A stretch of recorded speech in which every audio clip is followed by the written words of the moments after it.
So welcome to the Scrap to Art Metalworks channel. I made a sculpture similar to this for a fundraiser at our youth auction. I called it Stumble, and it's based off when Jesus was carrying the cross and the Roman soldiers appointed someone else from the crowd named Simon. You can read about that, Luke 23, and I think some of the other Gospels, to carry the cross for him. So this would have been when he was getting tired and maybe started to stumble with the cross. The original one was very popular. A lot of my friends at church wanted one. I think this is my sixth one. And so it's really, other than a couple things you need to be careful of when you're making it, it's a pretty easy sculpture. It'd be a great sculpture. Someone that's getting started, or maybe they know how to weld, but they haven't really done much art. This would be a great one, you know, to have at craft shows and stuff, get down in that price range where people are comfortable picking something up. Inside piece, you don't have to have a lot of room for it. If you have an apartment or something, you can have it. So I thought I'd do a little how-to video on it. Like I said, they're really not that hard. I do give the links and stuff for what I used on all the bolts.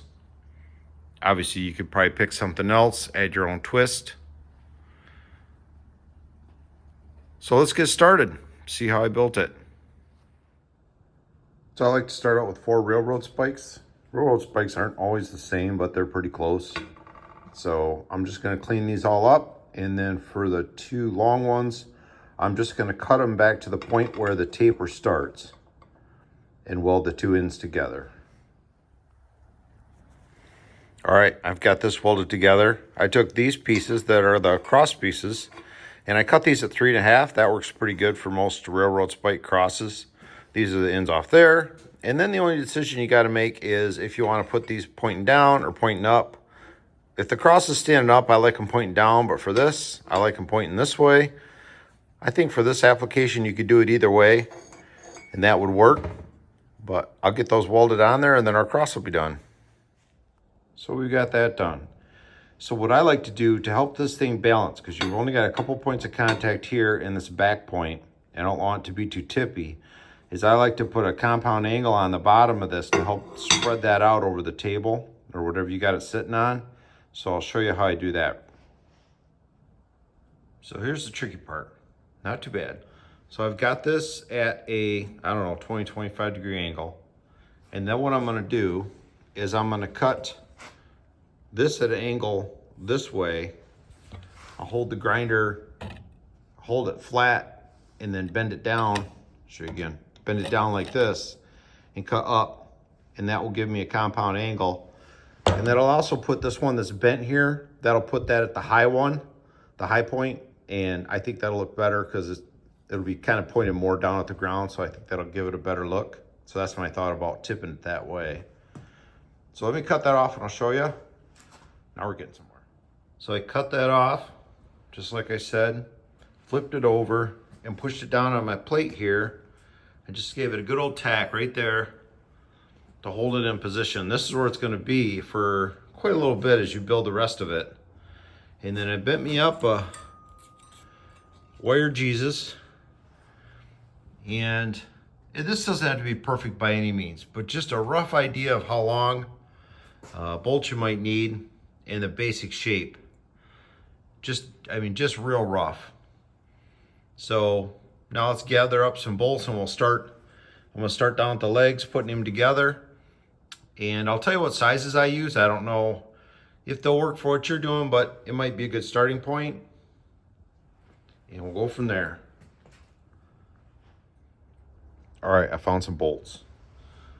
These are for the lower leg. They're 7/16 by 1 1/4. I had to cut them down, and then these are for the upper. They're 7/16 by 1 1/2. 10 millimeter would be pretty close. Probably use 3/8, ½ inch, get away with it. But so now I'm just gonna clean these up and then weld them on there. Probably weld one like back a little bit. This would be the knee, the foot. And so I'll just weld them together. Make them different, make one out a little bit, maybe one in, I'm not sure. So let me get that done and then I'll get back with you.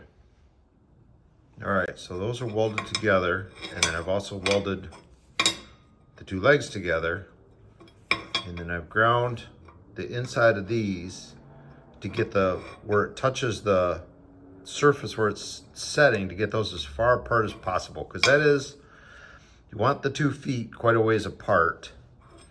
And then what I'm going to do is I'm going to tack them on, and what I'm going to try to focus on is I'm going to try to get, if I go directly from the top, I'm going to try to get these 2 feet spread out so the load is centered down the center beam where the, the center of mass is.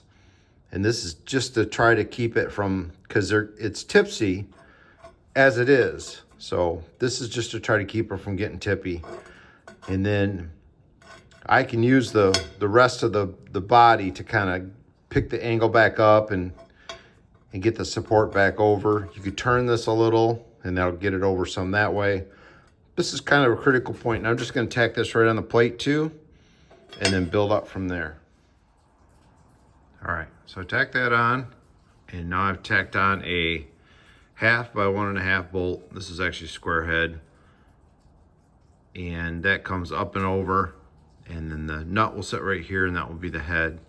So right now I'm just going to tack on the arms, and then I'll probably break it loose and fully weld this and the arms on, and then put the head on. Make sure he's sitting stable. So the arms, these are 1/4-inch bolts, and I cut them off at 2 1/4. And I got this one bent at a 90.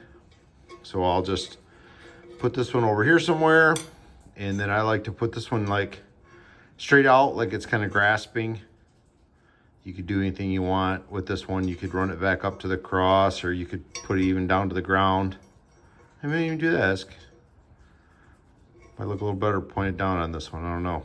We'll see where that winds up. So let me do that, and I'll be right back. So it's all welded up now. I've got it broke free. It's pretty stable. Stable enough. It's not going anywhere. The last step is to weld the head on. I'll put my initials on there too, but so let's go ahead and get that welded on, and we'll see how it looks. So I think I forgot to say, but the nut is a 5/16 nut. Obviously you might have something different than you use. Got it all done. Pretty happy with how it turned out. Everyone's a little bit different. This is my 6th one actually. And if you make one, I hope you're happy with how it turns out, and I hope you enjoy the process. Thanks for watching.